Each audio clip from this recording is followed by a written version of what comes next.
O sonho de um homem ridículo. Narrativa fantástica. 1. Eu sou um homem ridículo. Agora eles me chamam de louco. Isso seria uma promoção se eu não continuasse sendo para eles tão ridículo quanto antes. Mas agora já nem me zango. Agora todos eles são queridos para mim e até quando riem de mim, aí é que são ainda mais queridos. Eu também riria junto, não de mim mesmo, mas por amá-los. Se ao olhar para eles não ficasse tão triste. Triste porque eles não conhecem a verdade e eu conheço a verdade. Ah, como é duro conhecer sozinho a verdade, mas isso eles não vão entender. Não vão entender. Antes, porém, eu me sentia muito consternado por parecer ridículo. Eu não parecia, eu era. Sempre fui ridículo e sei disso, talvez desde que nasci. Talvez desde os 7 anos já soubesse que sou ridículo. Depois fui para a escola, depois para a universidade, e ora, quanto mais estudava, mais aprendia que sou ridículo. De modo que todos os meus estudos universitários como que só existiram afinal para me provar e me explicar, à medida que neles me aprofundava que sou ridículo. Assim como nos estudos acontecia também na vida, a cada ano aumentava e se fortalecia em mim essa mesma consciência do meu aspecto ridículo em todos os sentidos. Todos riam de mim, o tempo todo, mas ninguém sabia nem suspeitava que se havia na terra um homem mais sabedor do fato de que sou ridículo, esse homem era eu, e era justo isso o que mais me ofendia, que eles não soubessem disso. Mas aqui o culpado era eu mesmo. Sempre fui tão orgulhoso que por nada no mundo jamais iria querer confessar o fato a ninguém. Esse orgulho cresceu em mim ao longo dos anos, e se acontecesse de me deixar confessar diante de quem quer que fosse que sou ridículo, creio que imediatamente na mesma noite estouraria os miolos com um revólver. Ah, como eu sofria na adolescência com medo de não aguentar e, de repente, acabar de algum jeito me confessando aos amigos. Mas desde que me tornei moço, apesar de reconhecer mais e mais a cada ano a minha horrível qualidade, por um motivo qualquer fiquei um pouco mais tranquilo. Por um motivo qualquer, justamente porque até hoje não sei bem o por que motivo. Talvez porque na minha alma viesse crescendo uma melancolia terrível por causa de uma circunstância que já estava infinitamente acima de todo o meu ser. Mais precisamente, ocorrera-me a convicção de que no mundo, em qualquer canto, tudo tanto faz. Fazia muito tempo que eu vinha pressentindo isso, mas a plena convicção surgiu no último ano, assim de repente. Senti de repente que para mim dava no mesmo que existisse um mundo ou que nada houvesse em lugar nenhum. Passei a perceber e a sentir com todo o meu ser que diante de mim não havia nada. No começo me parecia, sempre que em compensação tinha havido muita coisa antes, mas depois intuí que antes também não tinha havido nada, apenas parecia haver, não sei porquê. Pouco a pouco me convenci de que também não vai haver nada jamais, então de repente parei de me zangar com as pessoas e passei a quase nem notá-las. De fato, isso se manifestava até nas mínimas ninharias. Estou, por exemplo, andando na rua e vou dando encontrões nas pessoas, e não era por andar mergulhado em pensamentos sobre aquilo que eu tinha para pensar, já então cessara completamente de pensar. Tudo me era indiferente, e se ao menos eu tivesse resolvido as questões... Ah, mas não resolvi nenhuma, e quantas havia? Mas para mim tudo ficou indiferente, e as questões todas se afastaram. Então depois disso eu conheci a verdade. Conheci a verdade em novembro passado, mais precisamente em 3 de novembro, e desde então me lembro de cada instante da minha vida. Isso aconteceu numa noite tenebrosa, na mais tenebrosa noite que pode haver. Eu voltava para casa, então, às 11 horas da noite, e pensei justamente, eu me lembro, que não poderia haver hora mais tenebrosa, até fisicamente falando. Havia chovido o dia todo e era a mais gelada e tenebrosa das chuvas, uma espécie de chuva ameaçadora até. Eu me lembro disso que caía com evidente hostilidade às pessoas, E agora, de repente, às 11 horas parou de chover e principiou uma umidade terrível, mais úmida e gelada do que a própria chuva. E tudo exalava uma espécie de vapor, cada pedra do caminho, cada beco, quando olhado da rua de longe, bem lá no fundo. Imaginei de repente que se o gás se extinguisse por toda a parte, seria mais reconfortante, mas com o gás aceso o coração ficava mais triste, porque ele iluminava tudo aquilo. Naquele dia eu quase não almoçara, e desde o começo da noite estivera na casa de um engenheiro que recebia mais 2 amigos. Eu não abri a boca o tempo todo, e pelo jeito eles se aborreceram comigo, conversavam sobre algo polêmico e de repente até se inflamaram. Mas para eles tudo era indiferente, eu via isso, e se acaloravam à toa. De repente desabafei-lhes, isso mesmo. Ora, senhores, para vós tanto faz.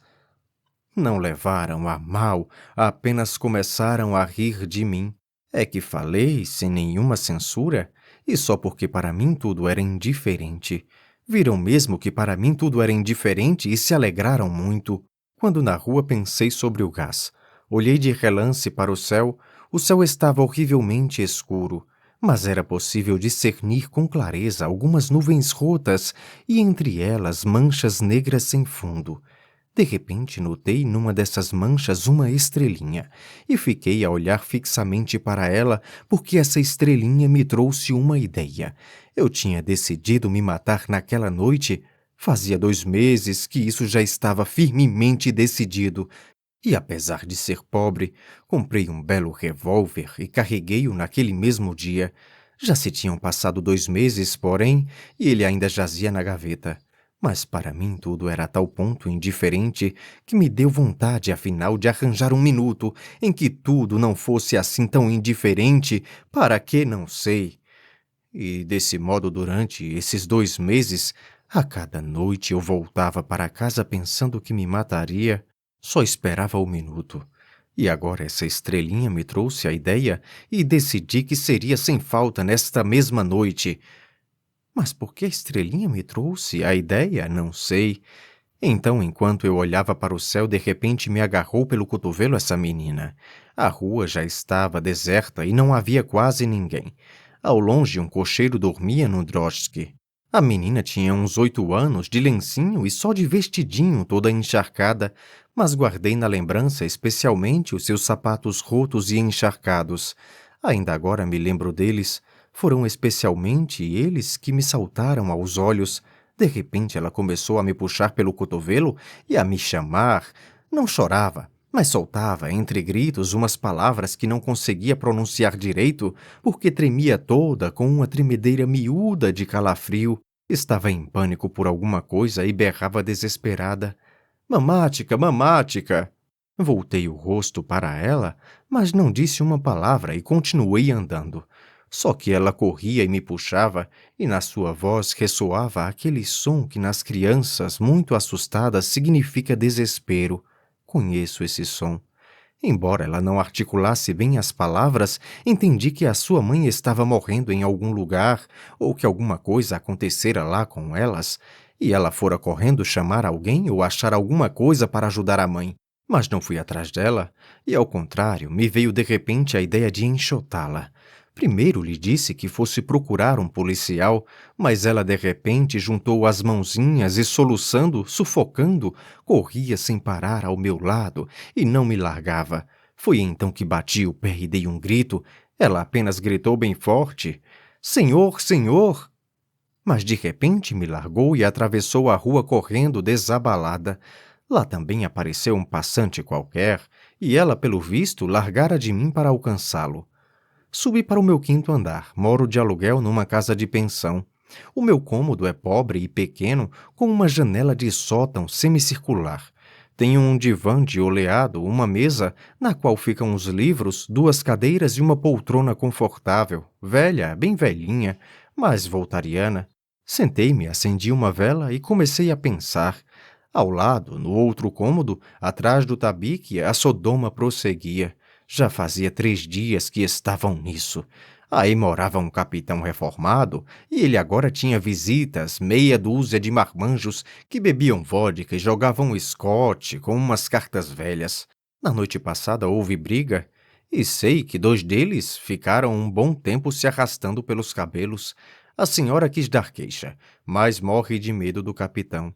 Os demais inquilinos daqui são só uma senhora baixinha e magrinha, mulher de um militar recém-chegada, e suas 3 crianças pequenas que já caíram doentes na nossa pensão.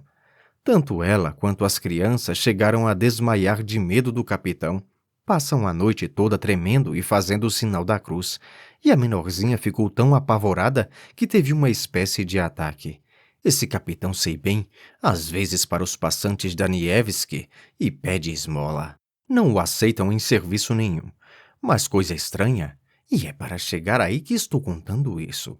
O capitão, durante todo o mês que está morando conosco, não me causou nenhum aborrecimento. Desde o início, é claro, esquivei-me de apresentações, além do que ele mesmo se entediaria comigo logo no primeiro encontro. Mas não importava quanto gritassem atrás do tabique ou quanto fossem, tudo me era sempre indiferente. Fico sentado a noite toda e realmente não os ouço. A tal ponto, me esqueço deles. A cada noite não consigo dormir até o raiar do dia, assim já faz 1 ano. Passo a noite toda sentado à mesa na poltrona, sem fazer nada. Os livros só leio de dia. Fico sentado e nem pensar penso. Me vêm assim umas ideias, mas deixo-as escapar. A vela arde até o fim numa noite. Sentei-me à mesa em silêncio, tirei o revólver e o coloquei à minha frente. Quando o coloquei, lembro, perguntei a mim mesmo: é assim? E com absoluta determinação respondi a mim mesmo: é assim. Ou seja, vou me matar. Sabia que, enfim, nessa noite certamente me mataria, mas até lá, quanto tempo ainda iria ficar sentado à mesa, isso não sabia. E é claro que teria me matado se não fosse aquela menina. 2. Vejam só, se bem que tudo me fosse indiferente. Apesar disso, dor, por exemplo, eu sentia. Se alguém me batesse, eu sentiria dor. Exatamente assim também no aspecto moral. Se acontecesse alguma coisa muito penosa, eu sentiria pena, assim como quando tudo ainda não me era indiferente na vida. E eu tinha sentido pena fazia pouco.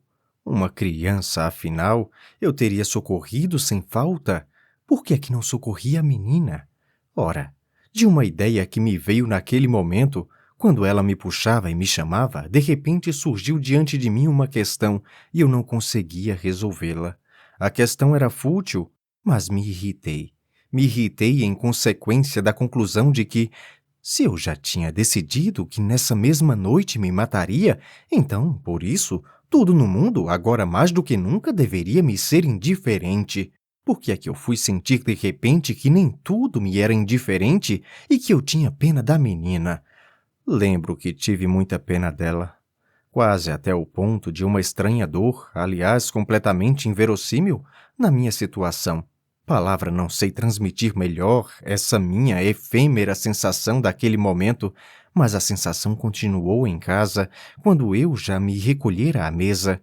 E eu estava muito nervoso, como havia tempo não ficava. Raciocínio corria atrás de raciocínio. Parecia-me evidente que, se eu sou um homem e ainda não sou um nada, e enquanto não me transformei num nada, então estou vivo e, consequentemente, posso sofrer, me zangar ou sentir vergonha pelos meus atos.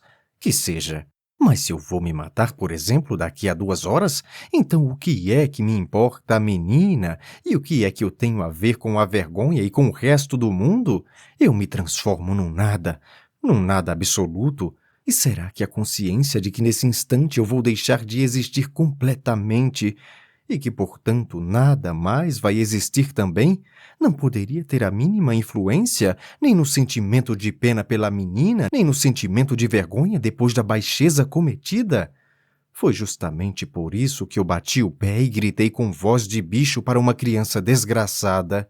Porque, digo, não só não sinto pena, mas também, se cometo uma baixeza desumana, agora posso cometê-la, já que daqui a 2 horas tudo vai se extinguir. Vocês acreditam que foi por isso que eu gritei?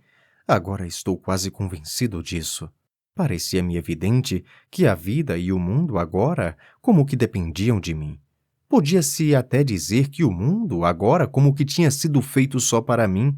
Dou-me um tiro e não há mais mundo, pelo menos para mim, sem falar que ainda de que talvez não vá haver realmente nada para ninguém depois de mim, e todo o mundo, assim que se extinguir a minha consciência, vai se extinguir no mesmo instante, como um fantasma, como um atributo apenas da minha consciência, e porque vão sumir talvez todo esse mundo e toda essa gente, só eu é que existo.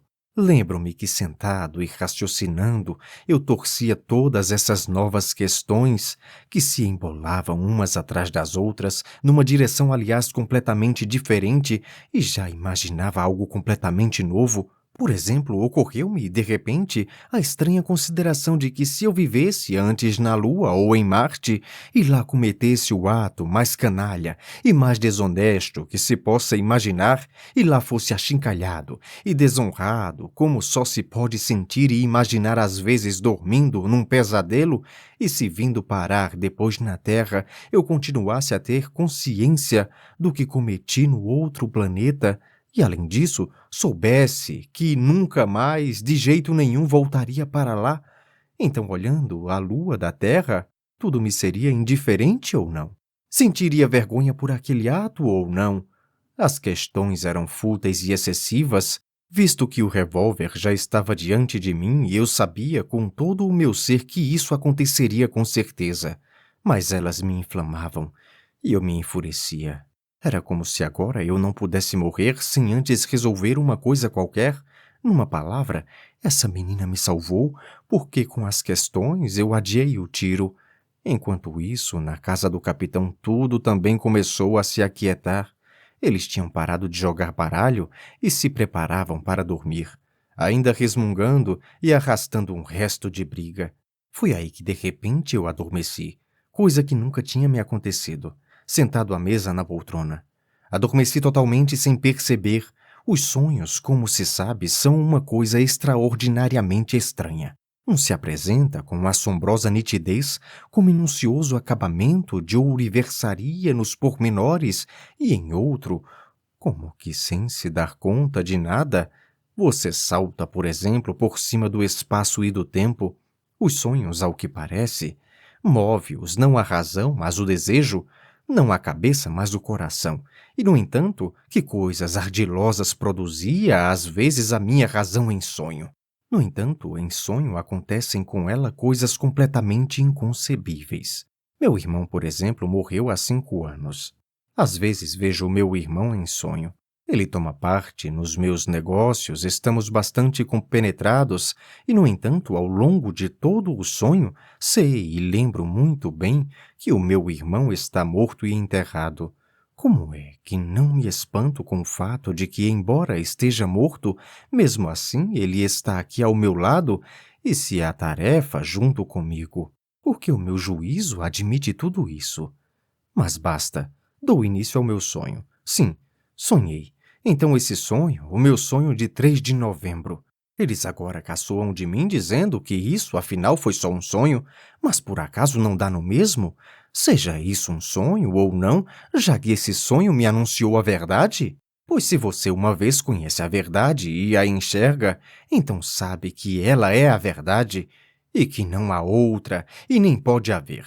Esteja você dormindo ou vivendo, ora, que seja um sonho, que seja. Mas essa vida que vocês tanto exaltam, eu queria extingui-la com o suicídio. E o meu sonho, ele me anunciou uma vida nova, grandiosa, regenerada e forte. Escutem. 3.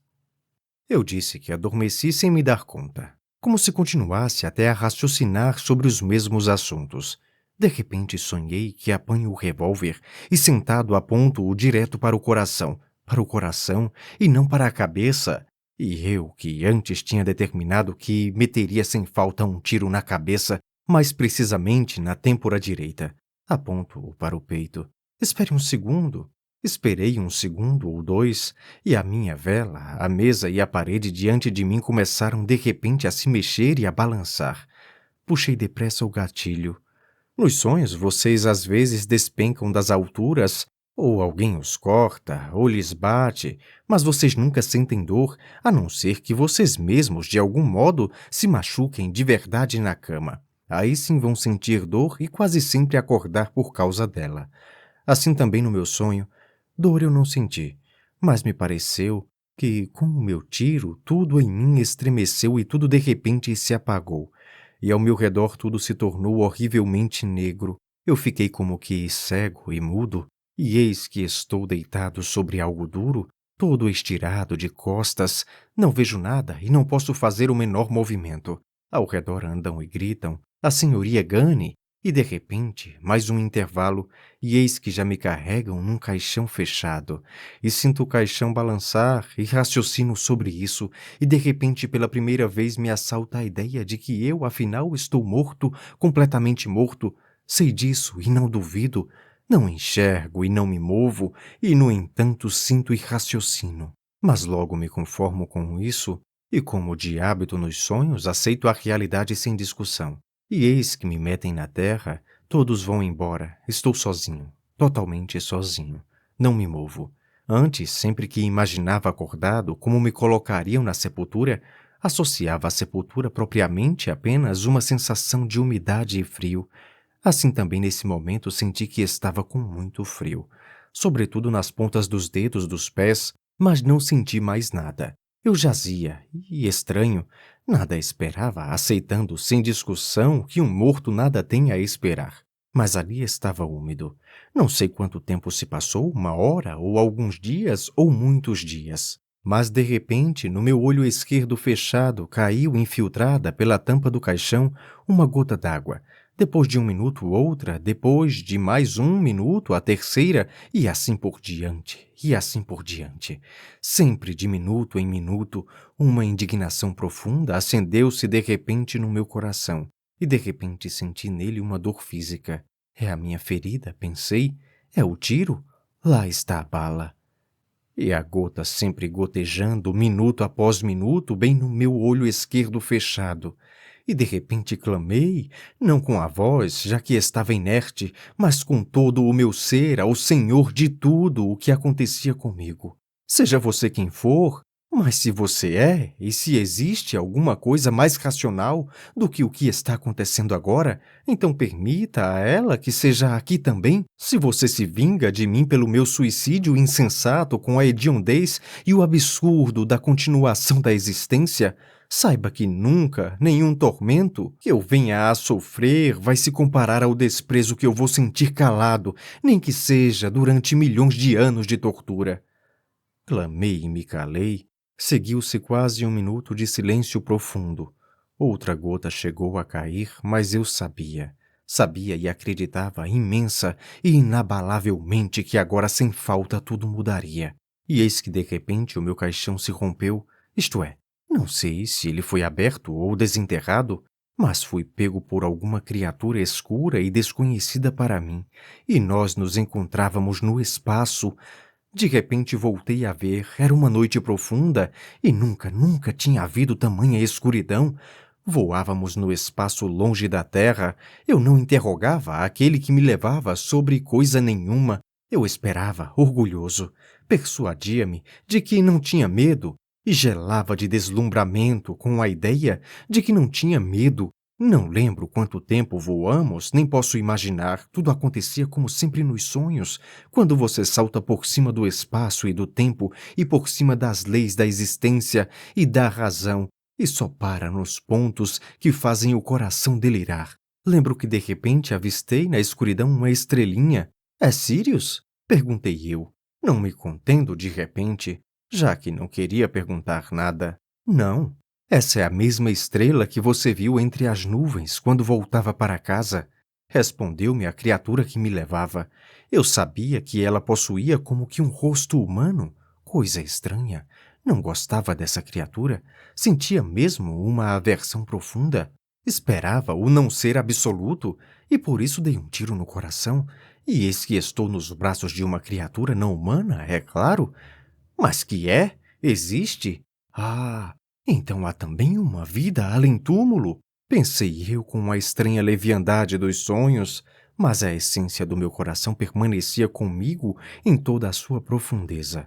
E se é preciso ser novamente, pensei eu, e viver mais uma vez pela vontade inelutável de seja lá quem for, então não quero que me dominem e me humilhem. Você sabe que eu tenho medo de você e por isso me despreza, disse eu de repente ao meu companheiro de viagem, não conseguindo conter uma pergunta humilhante que trazia uma confusão em si e sentindo como uma picada de alfinete a humilhação no coração.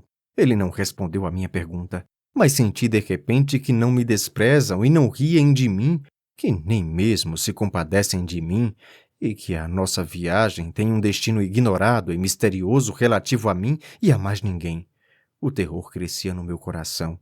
Algo me era comunicado muda, mas atormentadamente pelo meu silencioso companheiro e como que me penetrava. Estávamos voando por espaços escuros e desconhecidos.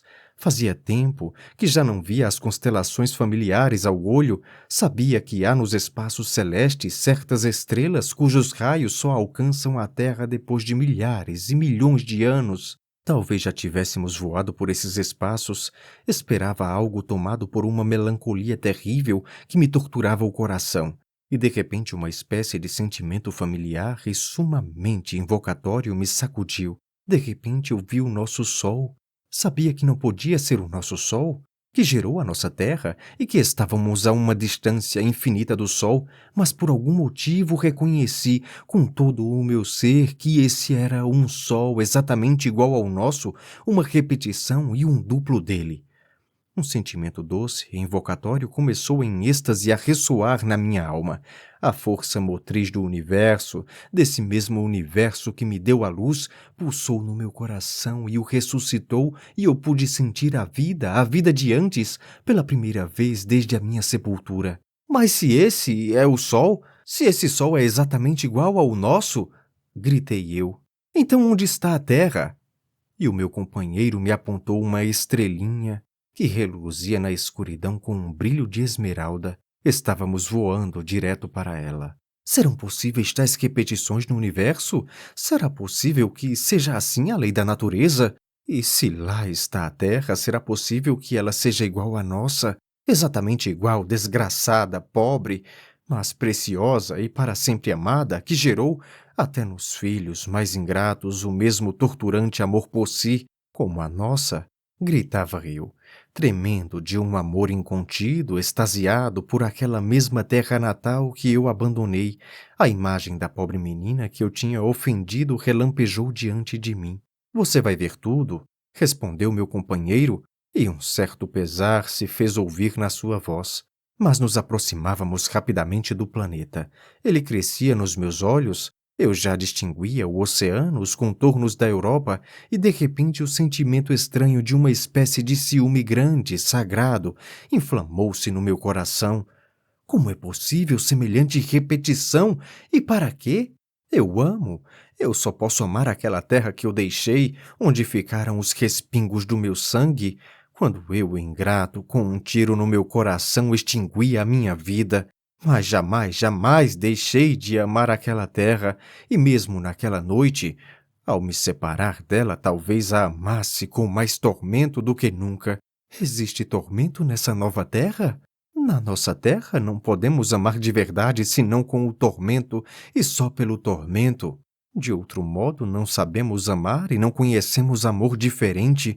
Eu quero o tormento para poder amar. Eu tenho desejo, eu tenho sede, nesse exato instante de beijar, banhado em lágrimas, somente aquela terra que deixei, e não quero, não admito a vida em nenhuma outra.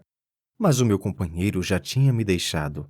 De repente, como que sem atinar com nada, eu estava nessa outra terra sob a luz radiante de um dia ensolarado e encantador como o paraíso. Eu me achava, ao que parecia, numa daquelas ilhas que formam na nossa terra o arquipélago grego, ou em algum lugar na costa do continente vizinho a esse arquipélago. Tudo era exatamente como na nossa terra, mas parecia que por toda a parte rebrilhava uma espécie de festa e um triunfo grandioso, santo, enfim alcançado. Um carinhoso mar de esmeralda batia tranquilamente nas margens e as beijava com um amor declarado, visível, quase consciente. Árvores altas, belíssimas, erguiam-se com toda a exuberância das suas floradas. E as suas inumeráveis folhinhas, estou certo disso, me saudavam com um farfalhar tranquilo e carinhoso, e como que pronunciavam palavras de amor. A relva ardia com vívidas flores aromáticas, bandos de passarinhos cruzavam o ar e, sem medo de mim, vinham pousar nos meus ombros e nos meus braços e me batiam alegremente com as suas asinhas meigas e tremulantes. E finalmente eu vi e conheci os habitantes dessa terra feliz. Eles mesmos se aproximaram de mim, me rodearam, me beijaram, filhos do sol, filhos do seu próprio sol. Como eles eram belos! Eu nunca tinha visto na nossa terra tanta beleza no homem. Só nas nossas crianças, nos seus mais tenros anos de vida, é que talvez se pudesse achar um reflexo, embora distante e pálido, de tal beleza. Os olhos dessa gente feliz reluziam com um brilho límpido, os seus rostos irradiavam uma razão e uma certa consciência que já atingiu a plena serenidade. Mas esses rostos eram alegres? Nas palavras e nas vozes dessa gente soava uma alegria de criança. Imediatamente no primeiro olhar que lancei aos seus rostos, entendi tudo, tudo. Essa era a terra não profanada pelo pecado original. Nela vivia uma gente sem pecado. Vivia no mesmo paraíso em que viveram, como rezam as lendas de toda a humanidade, os nossos antepassados pecadores, apenas com a diferença de que aqui a terra inteira era em cada canto um único e mesmo paraíso. Essas pessoas, rindo alegremente, se achegavam a mim e me afagavam. Levaram-me consigo, e cada uma delas queria me apaziguar. Não me fizeram nenhuma pergunta, mas era como se já soubessem de tudo, assim me pareceu, e queriam expulsar o mais depressa possível o sofrimento do meu rosto. 4. Vejam só, mais uma vez, ora, e daí que foi só um sonho? Mas a sensação do amor desses homens inocentes e belos permaneceu em mim para sempre, e eu sinto que ainda agora o seu amor flui de lá sobre mim. Eu mesmo os vi, os conheci e me persuadi. Eu os amava, eu sofri por eles depois. Entendi imediatamente, ainda então, que em muita coisa não nos entenderia jamais. A mim, como um moderno progressista russo e um petersburguês sórdido, me parecia insondável, por exemplo, o fato de que eles, sabendo tanto, não possuíssem a nossa ciência, mas logo entendi que a sua sabedoria se completava e se nutria de percepções diferentes das que temos na nossa terra, e que os seus anseios eram também completamente diferentes. Eles não desejavam nada, e eram serenos, não ansiavam pelo conhecimento da vida como nós ansiamos por tomar consciência dela, porque a sua vida era plena. Mas a sua sabedoria era mais profunda e mais elevada que a da nossa ciência. Uma vez que a nossa ciência busca explicar o que é a vida, ela mesma anseia por tomar consciência da vida para ensinar aos outros a viver, ao passo que eles mesmos sem ciência sabiam como viver, e isso eu entendi. Mas não conseguia entender a sua sabedoria. Eles me apontavam as suas árvores, e eu não conseguia entender o grau de amor com o que as olhavam. Era como se falassem com seres semelhantes a eles. E sabem, talvez eu não seja enganado se disser que falavam com elas. Sim, eles descobriram a sua língua, e estou certo de que elas os entendiam. Era assim também que olhavam a sua natureza, os animais que conviviam em paz com eles, não os atacavam e os amavam, tomados que estavam pelo seu amor. Apontavam-me as estrelas e falavam delas comigo, algo que eu não conseguia entender, mas estou certo de que mantinham algum contato com as estrelas do céu, não só pelo pensamento, mas por alguma via vital. Esses homens não se esforçavam por fazer com que eu os entendesse. Amavam-me a si mesmo, Mas em contrapartida, eu sabia que eles também jamais me entenderiam e por isso quase não lhes falava da nossa terra. Eu só fazia beijar na sua presença aquela terra em que viviam e sem palavras adorava-os também, e eles viam isso e me deixavam adorar, sem se envergonhar de que eu os adorasse, porque eles mesmos tinham muito amor. Não sofriam por mim quando eu, em pranto, às vezes lhes beijava os pés, sabendo alegremente no meu coração com que força de amor me responderiam. Às vezes me perguntava espantado como podiam eles durante todo o tempo não ferir alguém como eu e nunca despertar em alguém como eu sentimentos de ciúme e inveja. Muitas vezes me perguntava como é que eu, um cabotino e um mentiroso, podia não lhes falar dos meus conhecimentos, dos quais, é claro, eles não faziam ideia. Tampouco desejavam impressioná-los com isso, nem que fosse só por amor a eles. Eram travessos e alegres como crianças. Erravam por seus lindos bosques e florestas, cantavam as suas lindas cantigas, alimentavam-se com a comida frugal que lhes davam as suas árvores, com o mel das suas florestas e com o leite dos seus animais, que os amavam. Para obter a sua comida e a sua roupa, trabalhavam muito pouco, sem esforço. Possuíam o amor e geravam filhos, mas eu nunca notava neles os ímpetos daquela volúpia cruel que afeta quase todo o mundo na nossa terra, todo o mundo e qualquer um, e é a fonte única de quase todos os pecados da nossa humanidade. Alegravam-se quando lhes vinham filhos, novos participantes da sua beatitude. Entre eles não havia brigas e não havia ciúme, nem sequer entendiam o que significava isso. Os seus filhos eram filhos de todos, porque todos formavam uma só família. Quase não tinham doenças, se bem que houvesse a morte, mas os seus velhos morriam serenamente, como que adormecendo, cercado de pessoas que lhe diziam adeus, abençoando-as, sorrindo-lhes, enquanto eles próprios recebiam delas sorrisos luminosos de boa viagem. Nunca vi dor nem lágrimas nessas ocasiões. Havia apenas um amor multiplicado, como que até o êxtase, mas um êxtase calmo, pleno, contemplativo. Podia-se pensar que eles continuavam em contato com os seus mortos, mesmo depois da sua morte, e que a morte não rompia a ligação terrena entre eles. Mal me entendia quando lhes perguntava sobre a vida eterna, mas pelo visto estavam tão inconscientemente convictos dela que isso para eles não constituía uma questão. Não tinham templos, mas tinham uma espécie de ligação essencial, viva e incessante com o todo do universo.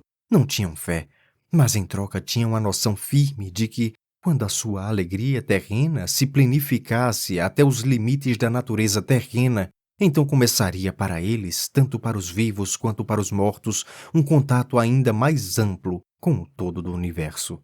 Esperavam por esse momento com alegria, mas sem pressa, sem se afligir por ele, como se já o tivessem nos pressentimentos do seu coração, os quais comunicavam uns aos outros.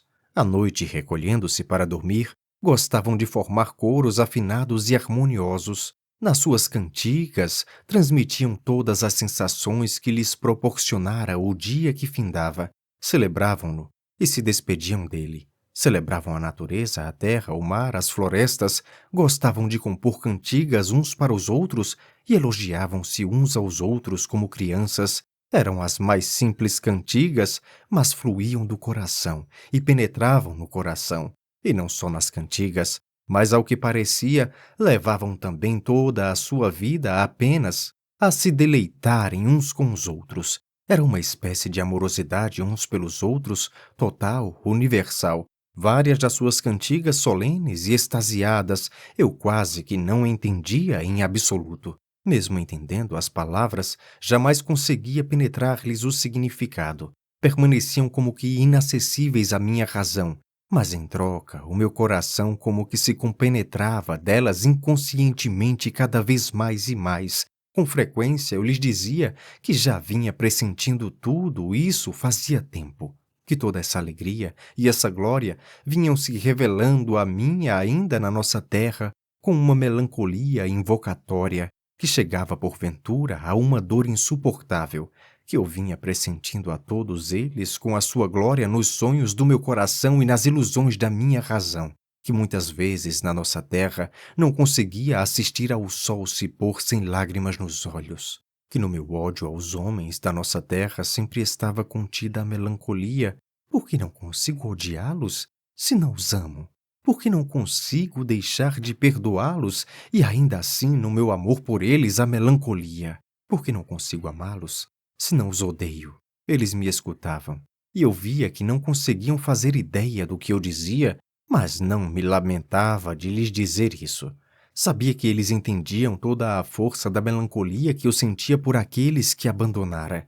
Sim, quando eles me olhavam com seu olhar meigo, impregnado de amor, quando eu sentia que na sua presença o meu coração se tornava tão inocente e sincero quanto o seu coração, então também não me lamentava de não os entender. A sensação de plenitude da vida me tirava o fôlego e eu os adorava calado. Ah, todos agora estão rindo na minha cara e me garantem que nos sonhos não se podem ver tantos pormenores quanto eu descrevo, que no meu sonho eu vi ou senti intensamente apenas uma simples sensação, nascida do meu coração em delírio, e os pormenores fui eu mesmo que inventei depois de acordar.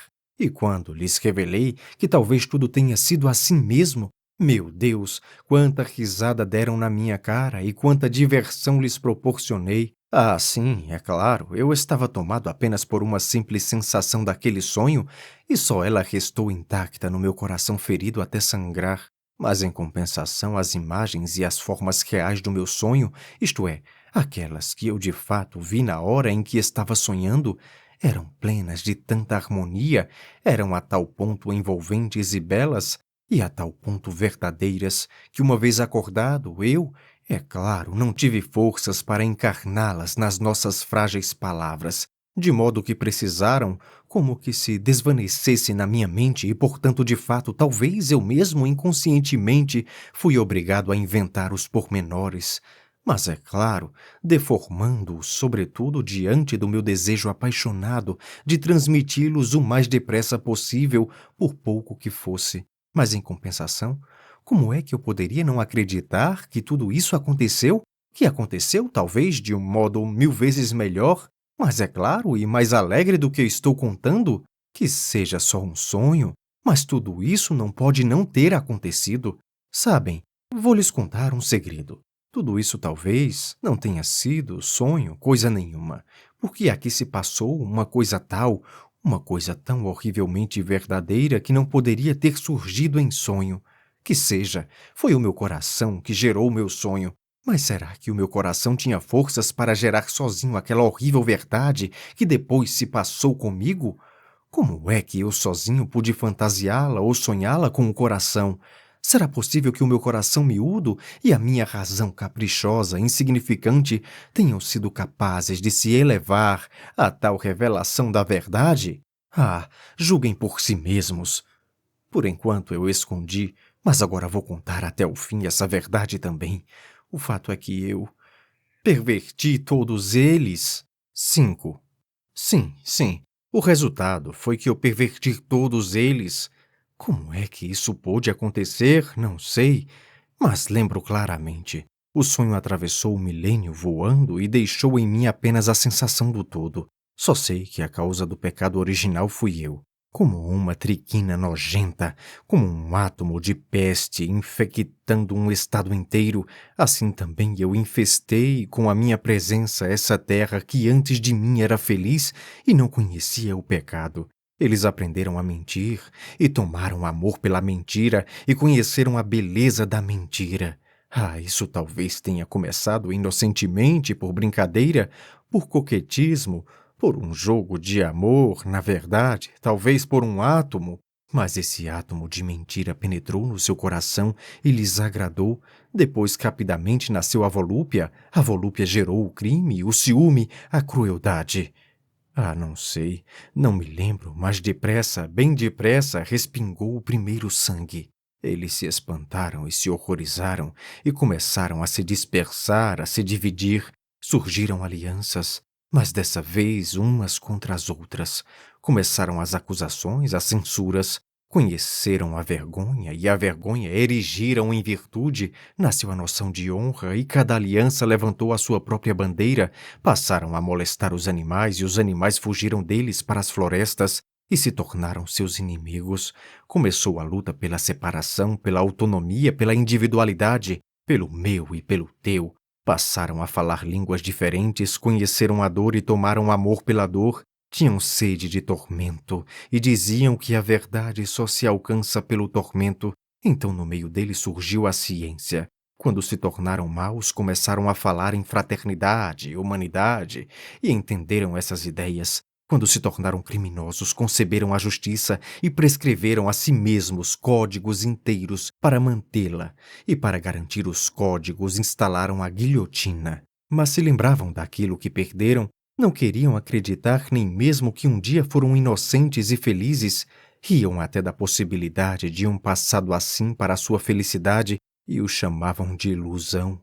Não conseguiam nem sequer concebê-lo em formas e imagens, mas coisa estranha e maravilhosa, privados de toda a fé numa felicidade superior, chamando-a de conto da carochinha, quiseram a tal ponto ser inocentes e felizes de novo, mais uma vez que caíram diante dos desejos do seu coração como crianças. Endeusaram esse desejo, construíram templos e passaram a rezar para a sua própria ideia, para o seu próprio desejo, ao mesmo tempo acreditando plenamente na sua impossibilidade e na sua irrealidade, mas adorando-o, banhados em lágrimas e prostrando-se diante dele. E, no entanto, se pelo menos fosse possível que eles voltassem àquele estado inocente e feliz do qual se privaram, e se pelo menos alguém de repente o mostrasse a eles de novo e lhes perguntasse: querem voltar? Eles certamente recusariam. Respondiam-me: e daí que sejamos mentirosos, maus e injustos? Sabemos disso e deploramos isso, e nos afligimos por isso a nós mesmos. E nos torturamos e nos castigamos mais até talvez do que aquele juiz misericordioso que nos julgará e cujo nome não sabemos. Mas temos a ciência e por meio dela encontraremos de novo a verdade, mas dessa vez a usaremos conscientemente. O entendimento é superior ao sentimento, a consciência da vida é superior à vida. A ciência nos dará sabedoria, a sabedoria revelará as leis, e o conhecimento das leis da felicidade é superior à felicidade. Era o que eles me diziam, e depois de tais palavras, cada um passava a amar a si mesmo mais do que os outros, e nem podiam fazer diferente. Cada um tornou-se tão cioso da sua individualidade que não fazia outra coisa senão tentar, com todas as forças, humilhar e diminuir aos outros, e a isso dedicava a sua vida. Surgiu a escravidão, surgiu até a escravidão voluntária. Os fracos se submetiam de bom grado aos fortes, apenas para que estes os ajudassem a esmagar os que eram ainda mais fracos que eles mesmos. Surgiram os justos, que chegavam a essas pessoas com lágrimas nos olhos e lhes falavam da sua dignidade, da perda da medida e da harmonia, da falta de vergonha. Riam deles ou os apedrejavam. Sangue justo correu nas portas dos templos. Em compensação, surgiram pessoas que começaram a imaginar como fazer com que todos se unam de novo, de modo que cada um, sem deixar de amar a si mesmo, mais do que aos outros, ao mesmo tempo não perturbe ninguém, e possam viver assim todos juntos, como que numa sociedade cordata. Desencadearam-se guerras inteiras por causa dessa ideia. Os beligerantes acreditavam firmemente ao mesmo tempo que a ciência, a sabedoria e o sentimento de autopreservação vão afinal obrigar o homem a se unir numa sociedade cordata e racional. E assim, enquanto isso, para apressar as coisas, os sábios esforçavam-se o mais depressa possível por exterminar os não sábios, que não entendiam a sua ideia, para que não interferissem no triunfo dela. Mas o sentimento de autopreservação começou rapidamente a enfraquecer. Surgiram os orgulhosos e os lascivos, que exigiram, sem rodeios, ou tudo ou nada. Para tomar posse de tudo, recorria-se à canalice, e se esta fracassasse, ao suicídio. Surgiram religiões que cultuavam o não ser e a autodestruição em nome do repouso no nada. Por fim, esses homens se cansaram desse trabalho absurdo e nos seus rostos apareceu sofrimento. E esses homens proclamaram que o sofrimento é a beleza, já que no sofrimento existe razão. Eles cantaram o sofrimento nas suas cantigas. Eu andava no meio deles, torcendo as mãos e chorava diante deles, mas os amava, talvez até mais do que antes, quando nos seus rostos ainda não havia sofrimento e quando eram inocentes e tão belos. Passei a amar a terra por eles profanada ainda mais do que quando era um paraíso, só porque nela surgia a desgraça. Infelizmente eu sempre amei a desgraça e a dor, mas somente para mim mesmo, enquanto que por eles eu chorava e tinha pena. Estendia-lhe os braços, me culpando, me amaldiçoando e me desprezando em desespero. Dizia-lhes que eu é que tinha feito tudo isso, só eu. Eu é que lhes tinha trazido a perversão, a doença e a mentira. Implorava-lhes que me pregassem numa cruz, ensinava-lhes como se faz uma cruz. Eu não conseguia, não tinha forças para me matar sozinho, mas queria tomar deles os suplícios. Estava sedento de suplícios, sedento de que nesses suplícios o meu sangue fosse derramado até a última gota. Mas eles apenas riam de mim e passaram a me ver como um doido varrido. Eles me justificavam. Diziam que tinham recebido apenas aquilo que eles mesmos desejavam e que tudo o que havia agora não poderia deixar de haver. Por fim anunciaram-me que eu estava me tornando um perigo para eles e que me trancariam no hospício se eu não calasse a boca. Então a dor entrou na minha alma com tanta força que o meu coração se oprimiu e eu senti que estava prestes a morrer, e foi aí, bem aí, foi aí que eu acordei. Já era de manhã, isto é, ainda não tinha clareado o dia, mas eram cerca de 6 horas. Eu me achava na mesma poltrona, a minha vela já tinha ardido inteira. Na casa do capitão todos dormiam e ao redor fazia um silêncio raro no nosso apartamento. Primeiro ergui-me de um salto, tomado de um espanto extraordinário. Nunca tinha me acontecido nada semelhante, nem mesmo nas bobagens e ninharias da vida. Nunca antes, por exemplo, tinha adormecido assim na minha poltrona. Foi então que, de repente, enquanto eu estava ali parado e voltava a mim, de repente relampejou à minha frente o meu revólver, pronto, engatilhado. Mas num instante o empurrei para longe de mim. Ah, agora! A vida e a vida! Levantei as mãos para o alto, evoquei a verdade eterna. Nem cheguei a fazer isso e comecei a chorar. Um êxtase desmedido elevava todo o meu ser, sim, a minha vida. E a pregação? Naquele mesmo minuto decidi que iria pregar, e é claro que pelo resto da minha vida eu vou pregar. Eu quero pregar o quê? A verdade, pois eu a vi com os meus próprios olhos, eu vi toda a sua glória. E desde então é que estou pregando.